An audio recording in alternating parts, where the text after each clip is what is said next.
Welcome back to the MVP show live from Podcast Junkies in Boca Raton, Florida. Here with my co-host Mons, who's laughing, giggling again on the second intro here. That was an aggressive welcome back. I'm trying to do a little Ray thing here, but we got I'm glad everybody's laughing. My intros are becoming a thing now. Nasty's laughing. Welcome back though, Nasty. We had you on the show 2 years ago. We were in Charlotte. Now we're in Fort Lauderdale. Nasty, how we feeling today, brother? I'm feeling really good. Listen, it could be a lot worse. I always tell people when you're above 6 feet, right? It's a good day to me. Hey, love to hear that. But we'll dive into a bunch of topics today. I remember you from 2 years ago having some great stories, so I'm excited to have this chat. Hopefully Matt doesn't break the microphone here. I'm not going to break it. Nasty, so we'd love to hear about your history. When did you start sports betting, and what made you pursue this as, a career path of handicapping and being in this industry? Yeah, I always tell people that it kind of chose me in a funny way. And I know I'm a lot older than you guys, and I've told this story a million times on different podcasts. But I was in third grade. Around third grade, the school bully and I were always at it. We're sports guys. He was like just a tough kid. And the Cincinnati Bengals were playing the 49ers in the Super Bowl. And that's when the whole Icky shuffle and Icky Woods was the running back and Boomer Esiason and, against Joe Montana. And it was a great time in football. And I remember him calling me out in front of the whole class saying that he has $20 that the 49ers will beat Cincinnati. And at that time, I didn't know anything about spread, so I was probably I was probably way behind the curve because I'm sure the 49ers were minus 10 in that Super Bowl. I'm not sure what they were, but I jumped to the challenge and I shook his hand in front of everyone. And then we had about a week to get the money together. And remember, back then, my mom was probably making $5 an hour in a factory, and I stole $20 from her purse to go fucking gamble, right? So not only did I lose the bet in third grade, then my dad and my uncles found out about it, so I got an ass whooping too. So that's how I got introduced into sports betting, and ever since then, I've been betting on anything and everything I could get my hands on. Love that. Speaking of betting on anything and everything you can get your hands on, we would love to hear kind of what's the craziest, either parlay or, largest bet you've hit story. And then, what's the worst beat you've had on a bet? This is really easy. Which one do you want first? The worst, or do you want the best? Matt, what do you want? Give us the best first. Okay, so the best one was recent, actually pretty recent. It was when COVID was happening, and the Lakers were one series away to going to the championship to win the championship in the bubble. Remember when they won it with Anthony Davis in the bubble? Yep. So I took them in a parlay. I took them plus the Dodgers. Remember, the sports betting was all weird back then. So different league. So we had the World Series and we had the bubble going on. So the Dodgers were down 0-1 in the World Series, right? And so we were getting a little plus money on that. Plus I took the Lakers to win the championship. And then there was a dog that night. So I took a dog to win. Anyway, it came out to about, I bet 3,500, and it won close to about 80,000.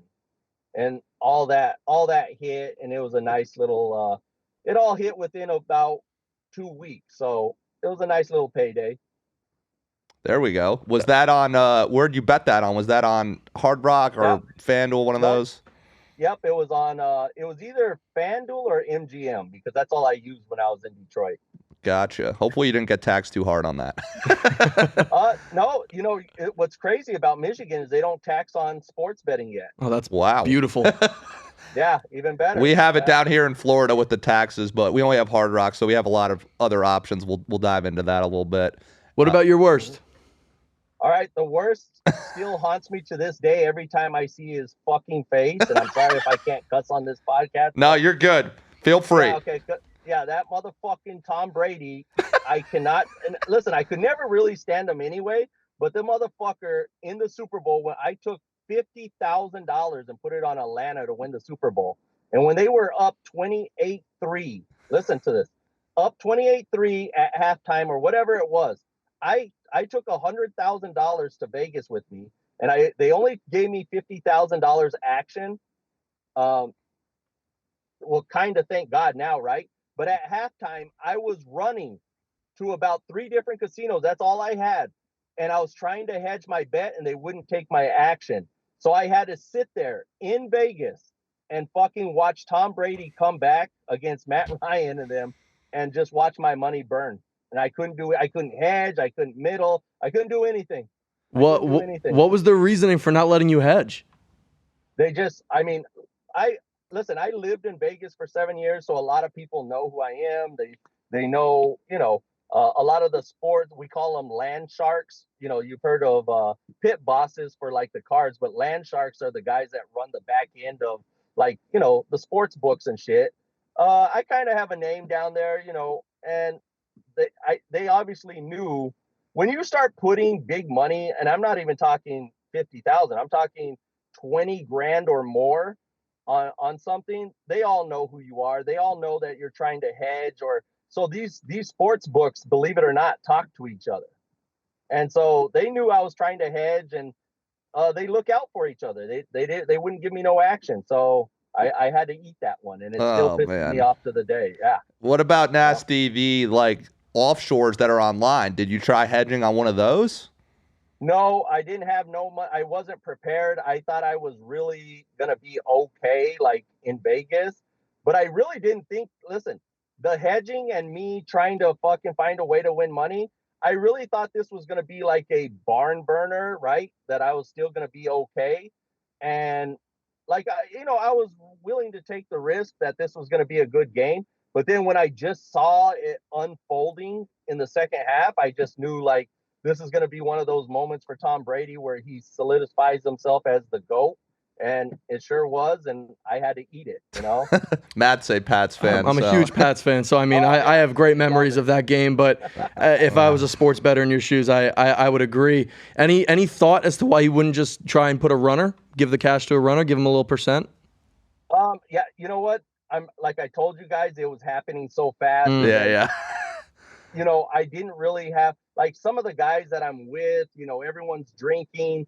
And when shit like that happens so fast and you're like, fuck, I only got like an hour. I knew the sports book that I placed the bet with wasn't going to give me the action. So I ran over to Caesars. I ran over to Bellagio, if you know Vegas, how it's laid out. Yeah. And I was literally running with a little briefcase, like it's a briefcase backpack. And I just couldn't get it in. No one wanted to give me the action. Nah, that's gut wrenching. That's gut wrenching stuff. Not even for 10 grand, 5 grand, I couldn't get $1 in.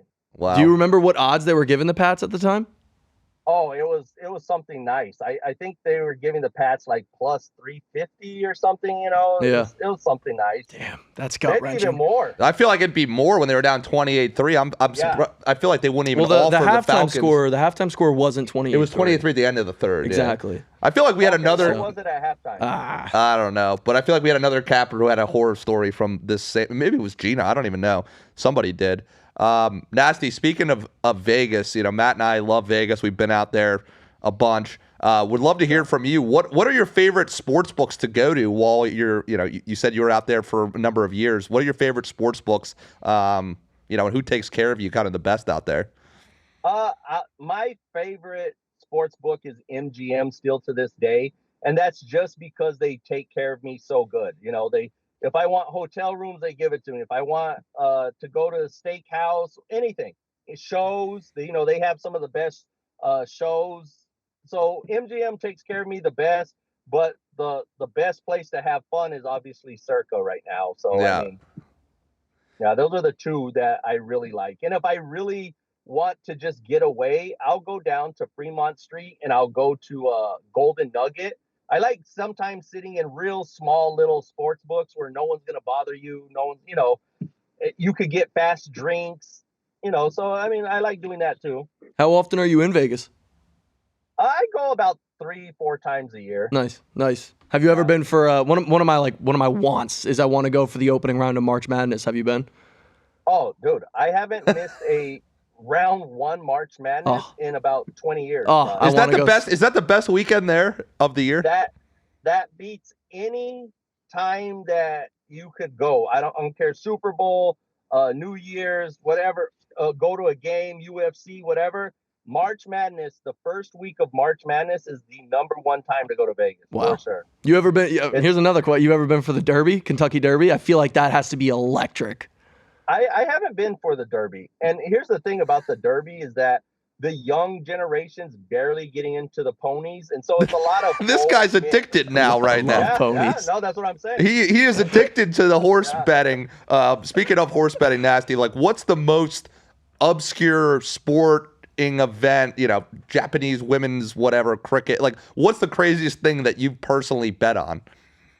Well, I used to, believe it or not, my family was one of the biggest, this one's kind of hard to believe, and if you look into it, you'll figure it out. But one of the biggest rooster fighting families in the South that probably ever exists. We used to go to tournaments and rooster fighting. They call it cockfighting, right? But yeah, we used to go to Mexico. We used to go to Texas. We used to go to South Carolina, Alabama. Any of those southern states love rooster fighting. Now it's illegal in all states. I'm sure they're still doing it. Oh yeah, they're still doing it for sure. I mean, I know this firsthand because I still got family that's involved in it. But now it's not you got to do it underground. Gotcha. So that's if you've never been to a rooster fight, it's fun and it's wild and it's crazy, and it's one of those things that you just really can't believe you're there. You're still But probably I'll tell you another one. Go for it. The rooster. Rooster fighting, was in my blood. But when I was in the military, I lived in Japan, right? And we would go over to the Philippines and Thailand, and we would watch the habu and mongoose fight. And that's if you don't know what a mongoose is, it's a fast little rat-looking thing, right? And a habu is the most dangerous snake in the world. But they would put these fuckers in an arena, and you sit there and you bet next to each other, like, who do you think's gonna win? And it's a crazy atmosphere watching that. Wow, that's some crazy stuff there. I'm definitely the Roosters are a little stateside here, so I'm sure we can connect offline about Matt and I potentially going to one of those. I was gonna say you still texting like your uncle or something, trying to get some action down on it. Yeah, they raise the roosters, they train them just like you would a horse. How are those odds even? Like, what are the odds just to win or rounds? I don't even know how it works there. No, you just bet. Do you think your rooster against my rooster? Wow, it's a very simple concept. No spread. Wow. There's no spread, no nothing. Just 1-on-1. Well, wow. All right, back to a little bit more of the U.S. based mainstream sports to bet on. Yeah. What is our favorite sport to cap and bet on, Nasty? Oh, for sure, the NFL and college football. Okay. For sure. Nice. Is that what you also do your best on? Oh, yeah, for sure. Now, let me ask you, all honest, how did you do last year? Last year, I had a winning season, but not what I liked. That was everyone. All it took was you saying you had a winning season last year, and I give you respect because it was one of the worst years ever to bet on football. Well, here's the thing. If you're somebody that looks for a dog, or you're always like, wait, this don't make it was so many favorites won last year, especially in prime time. Yeah, in prime time, it was just favorite after, and that's why I didn't do so good, because I'm always looking to fade the public, fade the number, especially if something doesn't look right, the line doesn't match up, and you get your head cracked because the favorites were just covering and winning. And so I don't know if Vegas was just rewarding all the new sports bettors to get them hooked, but I think this year we're going to see a little bit of the opposite. So speaking of last season, and again, I kind of had the similar experience with the contrarian, fading the public, finding those mispriced lines. What would you say was your like toughest beat of the year where you really felt good about a team and maybe they got blown out on like a prime time and you're like, what the heck? Or like for me, I think of the Browns with Jameis Winston, and I had him to win that game, and they were looking good all game, and I sent it out as the spread and the money line, and that was one that frustrated me for sure because Jameis was just throwing picks. To be completely transparent and honest with you, I can't think of one game that I just knew there was a lot of games that just, you felt like you were on the right side or it was the right moment to take a dog, and then the favorites just kept winning, and then even when it was a good game, they found a way to cover at the end of the game. Like, and it was a little frustrating. What would you attribute that to? Maybe like the quarterback play? Is there something that, outside of Vegas adjusting the lines next year a little bit, maybe? Sure. What's the question again? I'm sorry. Like, would you attribute these favorites winning in prime time to maybe quarterback play, coaching, rest? Like, what do you attribute that to from last season? I think we need to still catch up with what these coaches are doing. I grew up in an era where for the last 30 years, coaches, if it was 4th and 3, 4th and 2, you knew the punt team was coming out, right? Or it was like, or the field goal team was coming out. Now these coaches, you don't know, Dan Campbell is going for it on fucking 4th and 7, like at the 50. Like, how are you supposed to cap that? So I think just getting used to like what these coaches are doing and their habits will help us. But right now, I think we're still trying to catch up with, the wild 4th down and go for it on 4th, don't kick the field goal, so it's a little tough. Yeah, no doubt. Do you have any specific like niche types of bets that you yourself have found that to be really successful? Like, for example, over here, we found like live winning margins to be super profitable for us at MVP. I'm wondering if you have anything for NFL or college football that you like. I had one. It's going to be a little hard to explain. Not really hard. It's just hopefully I could relay it to you guys. But when the sports book started opening up here in America, I used to live bet, right, where I would take a team where it looks like I'm on the right side, and they didn't adjust the line so heavy now. It used to be like, even if it was a 10-point lead, the line was still minus 300, right? So I used to take that, I would live bet, and then press it forward since the lines were already out for the next week. And then I would take a team that I really liked at almost even money or minus 140. And then my last leg, I would make a big favorite towards the end of the week, right? So at the end of the day, I was getting like either plus 110, plus 120, doing it that way. And then so at the end of the day, all I really had to worry about is the one game I truly capped. Because if I got through the live bet, it was already going to win. And I'm already like watching the game and how it's developing. I was getting great odds. So I'm not worried about that game. I'm worried about the second game. And if I could get through there, then I was already in the money because I could hedge, or I could let it ride, or I could watch the game and then hedge towards the end if I don't like what I see. But that first year, that's when I turned $20,000 into about $150,000 doing that exact technique. But now they've caught up to it. And when a team goes up by 10, right, they juice the line really fast. So it's kind of hard to do it. Yeah, no, absolutely. And that kind of is a good segue into my next question or point for you. You said earlier that you're located in Nashville. Are they a fully 100% legal state? Yeah, the Tennessee? only thing you can't bet on is player props, and it kind of annoys me. Okay. So in college. Yep, understood. Yeah. So for that, you have access to all the majors. How important do you feel it is for yourself and your clients to be line shopping and making sure you're getting the best value for each bet?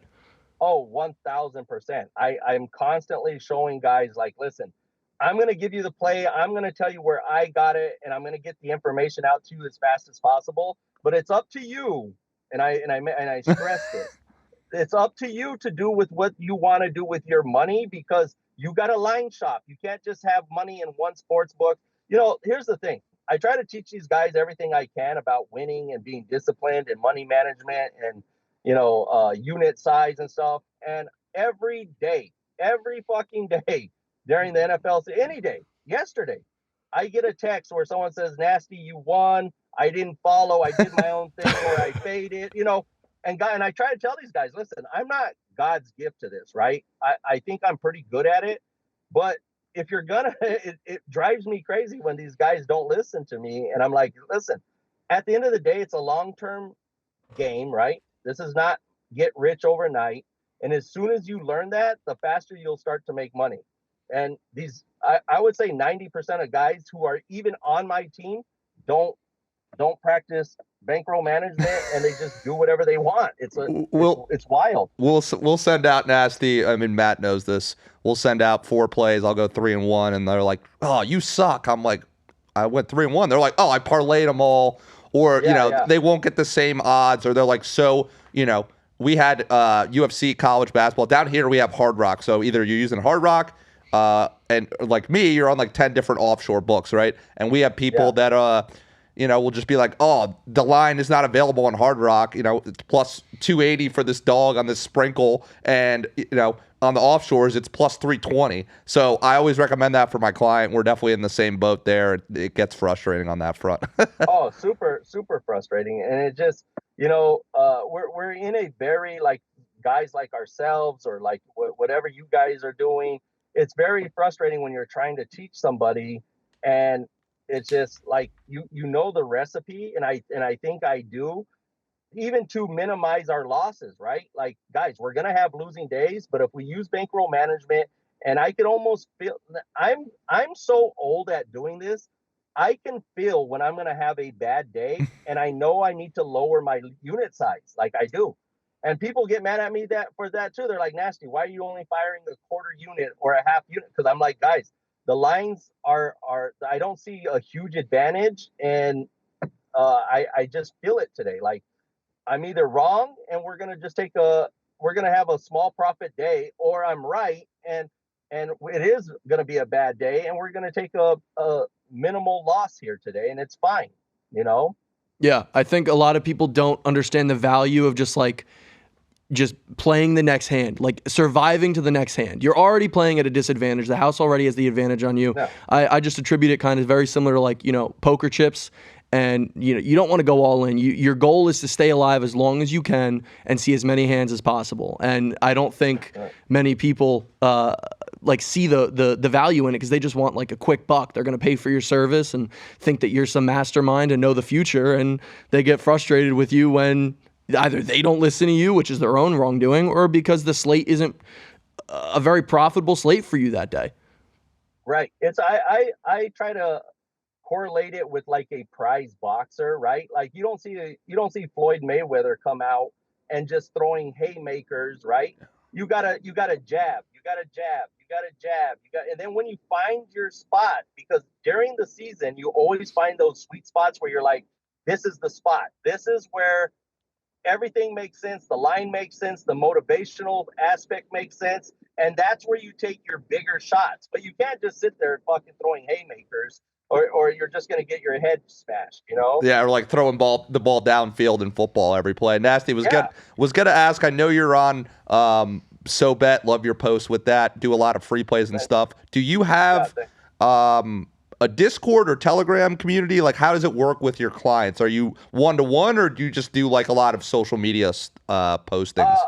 Well, on SoBet, I have my VIP community, right? That's where you sign up and you get my little newsletter, email, or notification every day of what plays I'm going to be taking, my little write-ups, my educational post or whatnot. I also have a Discord where I give out free plays and we talk about stuff.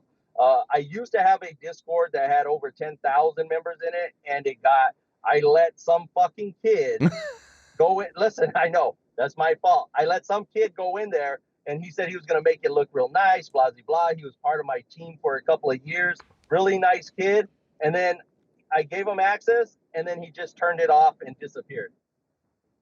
So Wow. now I'm back to rebuilding, and it's like I think I'm at like 200 people right now, and I just started it again like a month ago. But it's just a process. Sometimes you take a chance in life and you miss, and you got to get up again and start over. But yeah, so I do got the Discord where I give out a few free plays, try to teach and faster line of communication. But my VIP is on SoBet. Gotcha. So you've been doing this a while. Do you have a lot of clients that have like stayed with you long term and have messaged you kind of one-to-one for like a more personal service and like, hey, I want to hear Nasty's opinion. I'm looking at this play kind of thing. Or is it more of that social media side? No, I got people. Listen, I give out my cell phone number to every single. Wow. I always post it on my and I say, guys, listen. I said, be a grown man. Sometimes I'm busy. I can't answer. So if I don't answer, I will see it and I'll eventually text you. I always tell people my line is to be text. If I can't get to you right away, it's just that I am a father. I am, I got things going on in the real world. But if I see it and I could get to it, I'll get to it. So, but with that aspect, I do give out my cell phone number because I always tell people, listen, I'm transparent. Yeah. And I'll have Love guys, that. I have guys that will text me and show me a 16-team parlay and ask me, what do I think of it? And I'll be like, hey, fucking good luck. I mean, that's what I can say. Oh, man. It's the stories you probably have with some of these clients and stuff. But speaking of, clients and giving them the best options and tools there, I know Matt and I have been playing around with kind of affiliate partners and stuff over the years. A lot of them are unfortunately, that first time deposit, like Bovada we're on. I'm like, dude, everybody's been on Bovada for years. Like, what partnerships have you found successful regarding like the sportsbook sides for your clients? Like, what do you refer them to? Well, at the end of the day, everything's getting oversaturated, right? So it's hard, like you guys just said. Like everyone has MGM now, everyone has Pickett, everyone. So I mean, it was real sweet when it first started to come out the first year, second year, but now it's oversaturated. So I kind of put the links in my link tree. If people find them, they find them. I don't really. Now I'm trying to make. I'm real close. Do you guys know who Ballpark is? Ballpark? No, I haven't heard of it. Yeah. If you guys bet on baseball, you have to go check out Ballpark. And I kind of don't want to mention it yet because I'm about to make an affiliate deal with them, and it's going to be a monthly subscription with them. But I mean, it's the number one analytical tools you could find as far as MLB baseball and all that. Yeah, but it's my favorite one. That's awesome. So to answer your question, is I'm now looking to team up with like software companies that help our industry and monetize with them, through them, and instead of doing these affiliate links that I think are oversaturated. Understood. No, I love that. I love that strategy, and I love that instead of going for the books, you're going for the data that's going to help go against the books. Yeah, for sure. You got anything, Matt? I'm trying to think of the next question here. Oh, live betting. We talked about it a little bit, but Nasty would love to hear, you talked about the hedging. That was something that I was doing a lot more previously. It got me some traction on social media. What is your opinion of live betting in general? We do a lot of live betting for the NFL, especially at halftime, but would love to hear your take on live betting.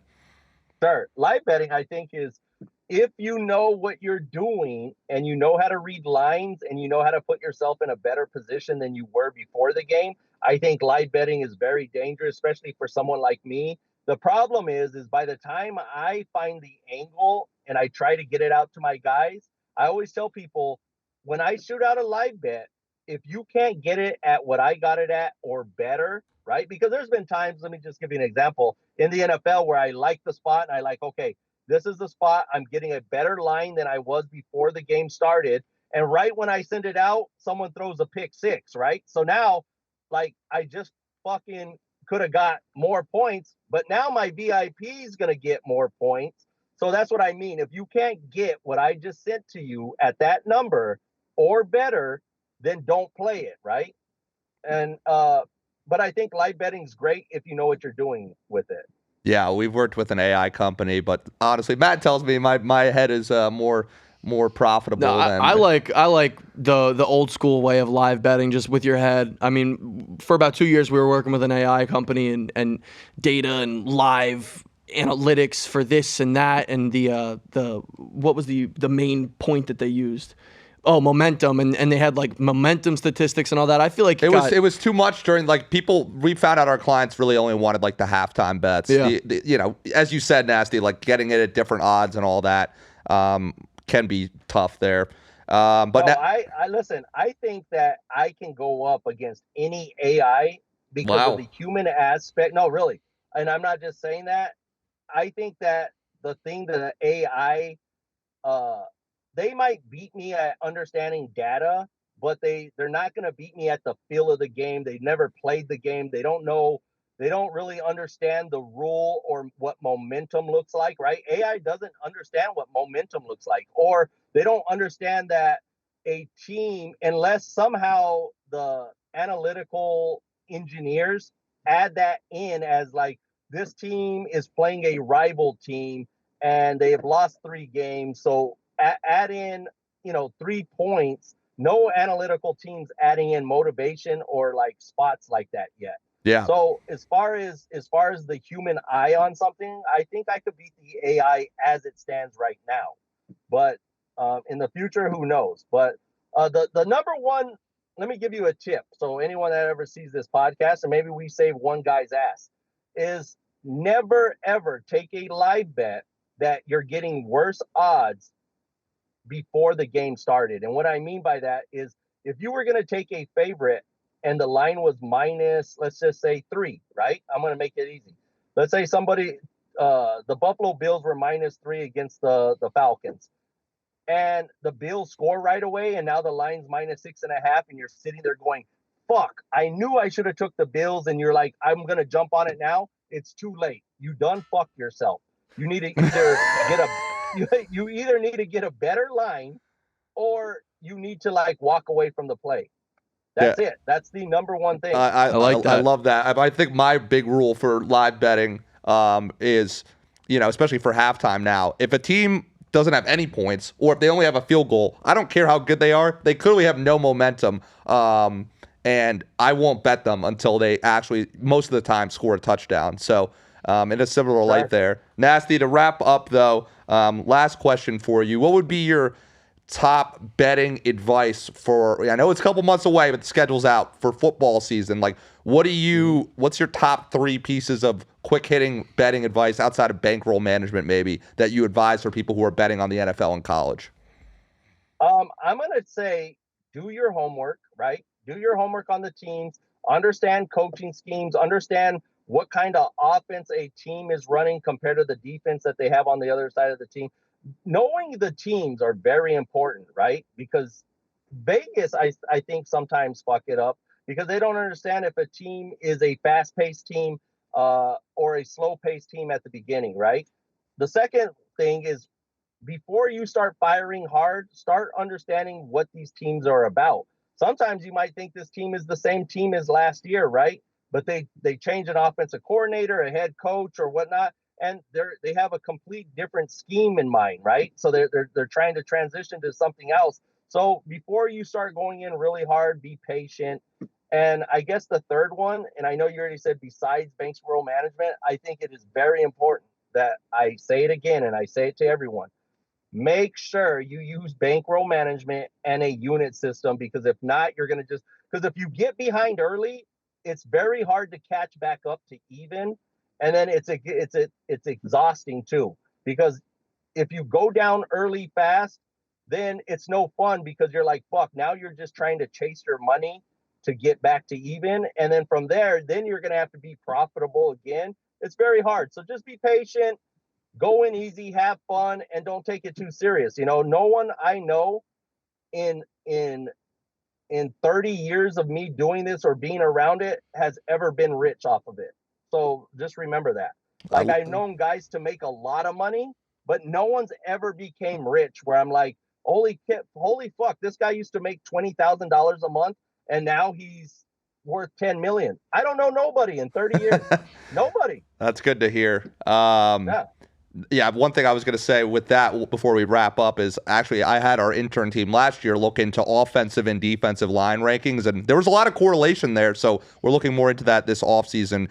You were talking about the Lions earlier. Their O-line is fantastic and won them a lot of games, but people don't really talk about the trenches. So looking for those type of angles, as you said, doing your homework there. But Nasty, it's been a real pleasure having you on the show. Where can the people find you on social media? Most important, I guess, on all social medias, because it never really changes, is Instagram. So it's nasty with an S _ sports. Or I'm sure you guys are, wherever you guys post this podcast, just tag me in it and people can find me there too. Awesome. Well, it's been a real pleasure, Nasty. I know we haven't had you on for 2 years now, but now that we're in the studio, Yeah. we'd love to have you on again come football season. I know, Matt, this has been super insightful, and you always bring some good humor and stories to this, so we appreciate the time. Yeah, no problem. And if you guys want to run it back once a month during football season, I'm always open. All right. Hell yeah, bro. I do this full time, so I don't have like a 9 to 5. So this is all I do. Hey, we're in the same boat, brother. Perfect. We love chatting with you. So enjoy the summer. We'll be in touch, and appreciate the time today. All right. Thanks, guys. Later. Thanks, Nasty. Such a pimp. I like Such that a line. pimp. He's a great guy. He's a great I love guy. him. He's a great guy. Nah, he's a pimp. I love his Absolute pimp. energy. Just great the energy, stories. good vibes. Nicky Marino-like type of vibes and stories. At least he wasn't eating orange chicken. Yeah, no orange chicken on this one, Ben. Hey, it was in the good car, sound but no quality orange chicken. in the car. Nasty did good. I told him to have the Zoom app installed and all of that. But no, I learned a lot. He was kind of saying the same. Let's talk about the AI thing for a second here. I'm fully on board with him. You've been telling I've this been to in your me, ear and he for- just said the same thing. I've been in your ear for a football season and a half now. Yeah, I'll give it to you. To get the fuck out of the AI nonsense. All right. So that's just me. But I have been in your ear about that for a while. Now that I've heard it from Nasty, now he's been in the industry a while. But what was your biggest takeaway from that, just in general? With Biggest the conversation takeaway with Nasty. I loved the live bet tip of never take them at worse. Yeah. At worse than what they started at pregame. I love that. Yeah. And it's so simple, and like that's what's crazy is sometimes you just need to hear like the just super simple shit Yeah. for it to stick. That's what's like my rule with the waiting for them to score. Like, Yeah, it's just like it's because you're right. If you're not going to take them pregame, why would you take them before they put points on the board? Yeah. Like make them prove to you that they're worthy of a sprinkle or take it out. Yeah. So No, that was great. It got me amped up for football season. Definitely. I know he's a big Lions fan. He's in Nashville now. What a guy, as Ray used to say. But speaking of some sports topics, I want to cover Preakness. Great ending. We got to watch Preakness was the Gulfstream. fun. Journalism, baby.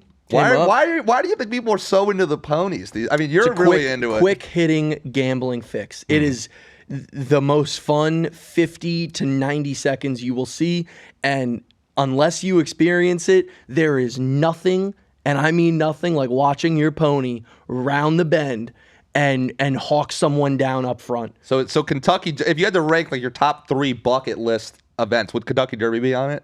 Yes, it would probably be Masters number 1. Wow. Derby 2, but they're close. But like Who's 3? Super Bowl? So corporate now. It is corporate. I mean, I guess if it was like, honestly, if I go back in time, probably one of Brady's Super Bowls, like, Yeah. because that would mean way more to me. But like, I don't know. I don't really know what a third one would be. Maybe getting there. I like your list though. I mean, the Derby. I mean, Masters number 1 just because it's 4 days long instead of just 90 My buddy seconds. just went to PGA in Charlotte, where I used to live. And said it Shout was out sick. Scotty Chef. Yeah, shout out Scotty Halfway to the career Grand Slam. Chef. But I think was it after? Yeah, this was last week. Sorry about your C's. I know you're wearing the shirt with pride today. So. Yes. 'Cause I need you Are to we eat your seeing words. Are we seeing big changes this offseason? I think so. I think Kristaps is gone. Drew Holiday's probably gone. They're gonna have to make up their mind on Derek White and What about Pritchard. Big Al? Al's probably gonna retire. I kind of hope he retires. I do not want to see the Celtics re-sign him, but I also would hate to see him put on another uniform. So I don't think he will at this point. I think he's probably gonna retire. He got his ring. I'm excited to see what the Celtics do. I really am. I feel confident with Brad Stevens at the helm of it all, at the GM spot. He knows what he's doing. He's put a very competitive team on the floor for multiple years in a row. They figure out the cap. They figure out stuff. They cashed in. They won their chip, and now I think I would love to see Jaylen Brown stay in the Celtics uniform, but I could easily see a scenario where he leaves. I'm excited. I wouldn't mind a little down year. Get a nice lottery pick. Get JT. It'd be like Dallas. Yeah, get JT back for 2020. What would that be? 27, and then we're all systems go with The East with another is real dynasty. interesting right now. Speaking of the East, and what's your prediction for it starts tonight, Western Conference Finals. Who do you got in the finals? Who you got winning the finals? I know your team's out, but you just saw the Knicks play in a series. I don't want to see the Knicks go to the finals. I don't want to see them either. I can't take a New York team in the finals, and especially the Knicks with the sideline talk videos and all that nonsense. But it's really hard to go against Jalen Brunson right now because he's playing some of the best clutch basketball we've ever seen. Ever. And I hate him with all my heart. Okay, so you got the Knicks coming out of the But East. it is really hard to bet against them right now. In terms of the West, I think we're going to get a good series. yeah? Who do you like in the West? The East is tough for me because I just hate Knicks fans. I'm with you. Do I think because of the home court and Brunson, the clutch factor, I think the Knicks will pull it out? I think Minnesota pulls it out. I want Minnesota. Minnesota Knicks would be cool because of like would. Randall and Towns, but I mean they got a budding star in. This is my thing with the Thunder, and this is why they had problems against the Nuggets. Yes, they blew them out in Game 7, but it went way longer than I should have thought. They're not experienced, the Thunder. And I think Minnesota with Rudy Gobert and Mike Conley at point guard, and now Edwards has kind of played in the playoffs there. I like their coach. I think it goes 6 or 7, but I like Minnesota. I think they get a split, and then we'll see what happens when they're at home. But I like Minnesota to win it all right now. I like the way they're playing, and they got the superstar Edwards. And I like the veteran leadership. I think that's what's going to make a difference in a big game. Mike Conley is going to make a play. And if they play the Knicks, you got Julius Randle and DiVincenzo against their old team. Yeah. I think it's a little more, I don't know. I like that a little bit better on that. And then like Karl Anthony Towns going against the Wolves. Like I don't think he would have a great series, to be honest with you, with Rudy Gobert kind of just dominating the inside. So. Yeah. No, I mean, every ounce of me would love to see another New York collapse in the championship. But, between the Yankees last year and now you would get the Knicks this year. Every ounce of me would love it. Remember, though, they did lose to yes, they beat the Celtics, but they were losing to the best teams in the league. Oh, I know. Very the consistently. Celtics swept them in the regular season. Yeah. Same with the Thunder. They could not beat a good team. And I mean, they turned it on at the right moment. The Pistons took them to 6. And I mean, the Pistons got robbed of one of those games. So it's very interesting with these Knicks. What do you think about the hockey? About NHL, though? I watched the Panthers game 7. My aunt and uncles. That was fun. I hope they win because they're the local team here. But we got a Raleigh team or a Carolina team. We got a Texas team. Dallas is. I think Dallas has been phenomenal. I mean, we could get Edmonton and the Panthers again this year. I know, and I'm sure Edmonton wants that. But I think Dallas wins it all. They are so deep. Do you think Florida beats Carolina though? Carolina's playing really good hockey. And they have really good I've been told the home ice isn't as big of a deal as people. I guess not. As home court I don't know. in the NBA.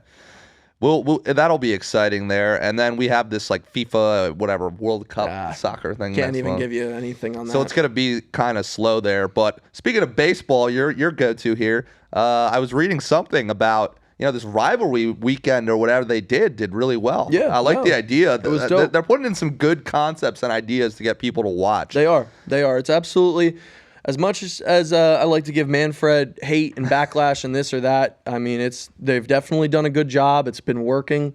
Everyone's going to tune into some Mets Yankees and stuff, and it's always going to be a good Subway and the series. Dodgers got swept. Dodgers, yeah, it's always that type of stuff. So everyone's going to tune into those. Would have loved to see more of a fieriness with the Mets Yankees series with Soto's return to the Bronx and stuff like that. But I mean, the fans were giving Soto they turned their backs to him, the bleacher creatures and all that, which is our boy funny. Zach Max was there. Yes, he was, which is funny and all, but it's not. I would have loved to see some old school grit Mets Yankees nonsense. Yeah. That'll be. But it's early. Give us wait until later in the year, and it'll all get going. You know what? I just started. I don't know. Always at the end of these shows, I'm starting to think about sports bars and food and all that. It's every time, man. Why? I don't know. We had Flanagan's on Friday. Flanagan's on Friday. You know what? See, this is what I like about baseball. You can go to a game, get a Flanagan's fucking jersey. Oh, we're going. Cup. Yeah, next month, guys. Flanagan's. Shout out Flanagan's for that. You look at my cabinet. You look like it's the back kitchen area where they pour all the soda of Flanagan's. Well, speaking of kind of pop culture and sports, one thing I wanted to discuss, it's a year from now, but could be a good clip, is GTA coming out. Do you think guys are just going to stop sports betting for a couple weeks to play it? Our crypto buddy was telling us, the market's going to be down. What are your thoughts on with the new GTA trailer and all the hype around it? And Ben, I don't know if you play GTA, but I don't know if I have no clue. It'll be during baseball and like the end of NBA I don't and think NHL. we'll see too much of a drop off. At the end, crypto involves like a lot of watching the markets and stuff like that. Crypto is essentially almost 24/7 live betting, whereas that's sports you can pregame bet, which takes 10 minutes. They should have. You should be able to play like 2K or like NHL in Grand Theft Auto. Honestly, give it some time and they'll make sick. it happen. Ben, you play Grand Theft Auto? Are you excited? I've played it a couple times. It was something like my brother used to always But this play. game, they're really fucking hyping up. Yeah, right I heard now. that they got like the bubbles and the beer and shit. They have actually Flanagan's will be in the game. I think they call it Uncle Jack's or something. Uncle Jack's, yeah. Oh, no way. They'll have put, 11 they put down the here. face. It's all South Florida, so it's gonna be like we're gonna like know some of the places. Yeah. Like 11 in space. Yeah. Oh, wow. Yeah, I think the map is like Florida Keys, Miami, Orlando. Lauderdale, West Palm. I think they have Orlando and Tampa. It's so sick, dude. What? Yeah. Oh, that's going to be dope. I'm sure like space is probably going to be called like Club Galaxy, and like 11 is probably going to be called like 12. You've had some, 12, yeah. you've had some good predictions for that. I think, like in the trailer, I didn't even realize it, but in the trailer, you see Uncle Jack's is the restaurant name, but in the background, it's just like clearly a very old, like We love smiley Flanagan's. face, which is just to be a nod to Flanagan. So Wow. it's going to be good. It'll be fun, like when I actually get up into Fort Lauderdale to know the streets that I'm like passing Las Olas Boulevard and seeing all the No, bars I mean and the stuff. amount of money they put into it and how realistic it should look will be good. But Matt, coming up with the summer here, are there any events that you're excited for this summer, or just like you'll throw on UFC, like, or you just like to relax over the summer? There's really nothing. I mean, All-Star. my favorite, I was going to say, one of my favorite things to bet on every year is the Home Run Derby. So I am excited with that coming up in mid-July. But Where is the All-Star this year? could not tell you. Wow. Okay. Do not know. They Sound honestly don't really start hyping it up until like a month out from it. Yeah. But I think, You like the break. You like the break. I do. I don't mind it. There is no like huge functions to bet on.